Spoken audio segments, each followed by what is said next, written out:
40 কোটি টাকা হাতিয়ে পালালো এক ব্যক্তি। ডি কোম্পানিকে এইভাবে বোকা বানানোটা দাউদ মোটেই মেনে নিচ্ছেন না। চোর ধরতে গোয়েন্দা লাগিয়েছেন তিনি।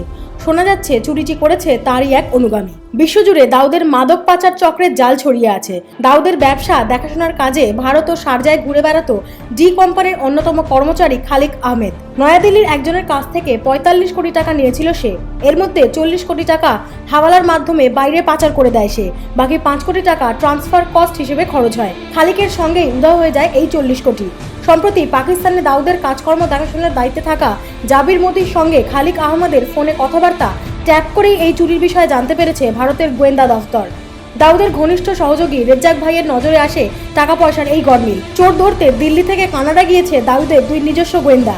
খালিক বর্তমানে মণিপুরে গা ঢাকা দিয়ে রয়েছে বলে মনে করা হচ্ছে।